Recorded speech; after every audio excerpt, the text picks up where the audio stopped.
जय हिंद दोस्तों। तो आज रशिया यूक्रेन और इजराइल गाजा वॉर में सबसे बड़ी खबरें निकल कर आ रही हैं। जिस तरह से डोनाल्ड ट्रंप ने कुछ दिन पहले रशिया को एक पेपर टाइगर कहते हुए ये कहा कि इतने सालों से रशिया एक वॉर तक खत्म नहीं कर पाया, इसका जवाब देते हुए आज रशिया के प्रेसिडेंट व्लादिमीर पुतिन ने एक वीडियो जारी करके ये बताया कि यूक्रेन के डोनेस्क, लुसान, यप्रोजिया, खेर्सन को बधाई हो कि वो आज से अपने फादरलैंड रशिया के पास वापिस अपने परिवार का हिस्सा बन चुके हैं। उन्होंने इस दिन को डे ऑफ रीयूनिफिकेशन बताया, यानी कि रशिया के ये इलाके वापस रशिया के पास आ चुके हैं। इसके लिए उन्होंने अपने सैनिकों को भी बधाई दी कि ये सब उनके बलिदान का ही फल है और रशिया के ये इलाके वापस रशिया के पास आ चुके हैं। पुतिन ने यह भी कहा कि हम इन इलाकों को रीबिल्ड करेंगे। हमें पता है लड़ाई में यहाँ खासा नुकसान हुआ है।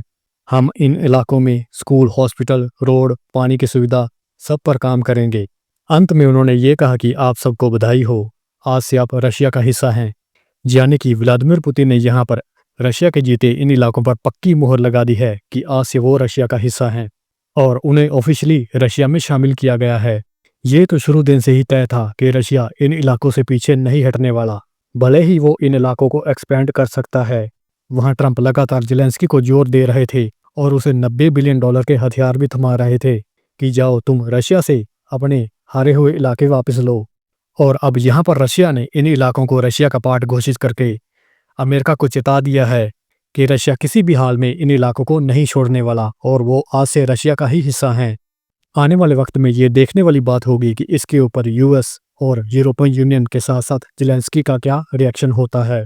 यहाँ पर पुतिन ने भी साफ साफ जेलेंस्की को चेता दिया है कि अभी भी वक्त है, रशिया के साथ नेगोशिएशन के टेबल पर बैठ जाओ, रशिया के द्वारा जीते हुए इलाके रशिया का हिस्सा घोषित कर दो और इस युद्ध को बंद करवा के अपने लोगों को मरवाना बंद करो। यहाँ पर हमने पहले भी डिस्कस किया है कि जेलेंस्की जानबूझकर सत्ता के लालच में अपने लोगों को मरवा रहा है। अगर यूएस और यूरोपियन यूनियन को वाकई ही ये जंग बंद करवानी होती तो वो ना रशिया को सपोर्ट करते ना ही यूक्रेन को, दोनों को बातचीत के टेबल पर बिठाकर इस मसले का हल निकालते। आप रशिया जैसे देश के साथ अग्रेशन दिखाकर अपनी समस्या का हल नहीं निकाल सकते। रशिया तो एक ऐसा देश है जिसका कि निर्माण ही विस्तारवादी नीति के आधार पर हुआ है। यही बात यूरोप के कुछ छोटे देश भी कह रहे हैं कि रशिया के खिलाफ अग्रेशन दिखाने का कोई फायदा नहीं, इससे यूरोप के देश भी खतरे में आ जाएंगे।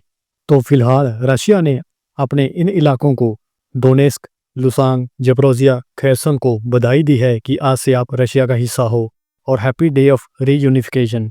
दूसरी ओर एक मीडिया कॉन्फ्रेंस में डोनाल्ड ट्रंप और बेंजामिन नेतन्याहू ने गाजा के उपलक्ष्य में एक बहुत बड़ी स्टेटमेंट पेश की। यहाँ पर ट्रंप ने कहा कि हमास इजराइल के 32 डेड बॉडी और 28 जिंदा बंधकों को वापस छोड़े, वो भी 72 घंटों के अंदर अंदर।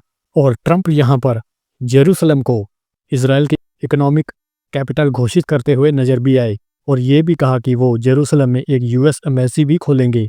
इसके साथ साथ ट्रंप पूर्व राष्ट्रपति जो बाइडन को भी लताड़ते हुए नजर आए कि ये सब जो बाइडन का ही किया धरा है। आजकल डोनाल्ड ट्रंप हर इंटरनेशनल मंच हो या नेशनल मंच, हर जगह जो बाइडन को लताड़ रहे हैं। इसके साथ साथ ट्रंप ने यूएन को भी लपेटे में लिया, किस तरह से उनके टेलीप्रॉम्प्टर को बंद किया गया। उन्होंने इतनी अच्छी स्पीच तैयार कर रखी थी। यहाँ पर ट्रंप ने सभी मुस्लिम वर्ल्ड को बधाई दी कि आपने गाजा वार रुकवाने में ट्रंप का बहुत बड़ा सहयोग किया है। ट्रंप ने पाकिस्तानी प्राइम मिनिस्टर शहबाज शरीफ और उनके फील्ड मार्शल आसिम मुनीर को भी बधाई दी। जहाँ पर ट्रंप ने फील्ड मार्शल आसिम मुनीर का बार बार नाम लिया, जिससे कि दुनिया को ये बताने की कोशिश की पाकिस्तान का असली सर्वोसर्वा आसिम मुनीर है।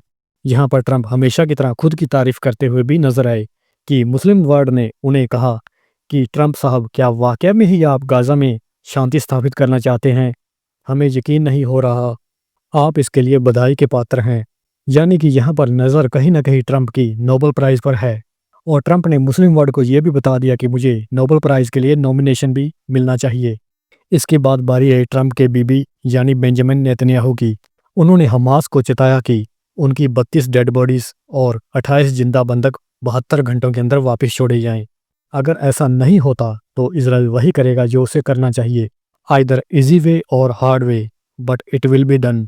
जिस तरह से ट्रंप ने मुस्लिम वर्ल्ड के साथ एक मीटिंग की जिसमें कि ये चर्चा हुई कि गाजा वार को किस तरह से खत्म किया जाए। इस मीटिंग के उपलक्ष्य में बेंजामिन नेतन्याहू ने ट्रंप को ये कहा कि अगर मुस्लिम वर्ल्ड उनकी ये शर्तें मानते हैं कि 72 घंटों के अंदर अंदर इजरायली बंधकों को वापस छोड़ा जाए, हमास को डिसआर्म किया जाए, उसके पॉलिटिकल कैरियर को ख़त्म किया जाए, फिर इजराइल गाजा में डीमिलिटराइज करेगा। इजराइल ही जहां पर गाजा की सिक्योरिटी की जिम्मेदारी लेगा।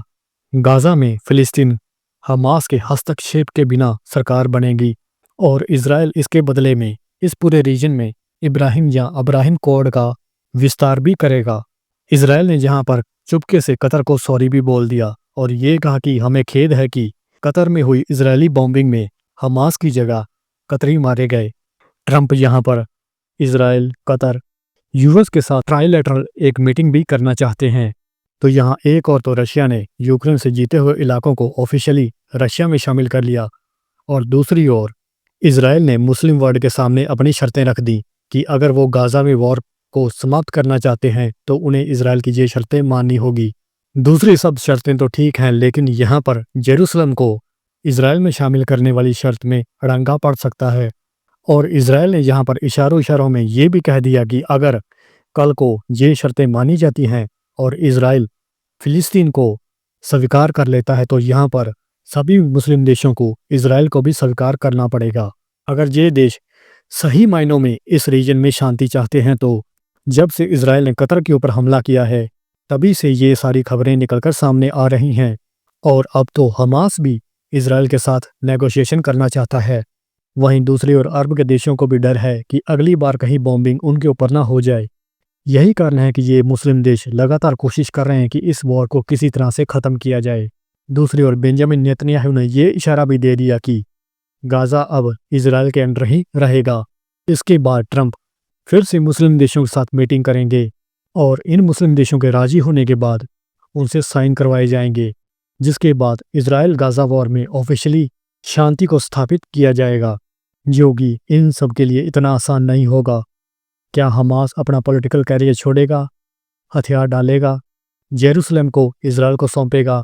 दूसरी ओर क्या ज़ेलेंस्की अपने हारे हुए इलाकों को रशिया में शामिल होने पर राजी होगा? आने वाले वक्त में हमें इन सब को लेकर बहुत बड़ी न्यूज़ देखने को मिल सकती है। जय हिंद, जय भारत।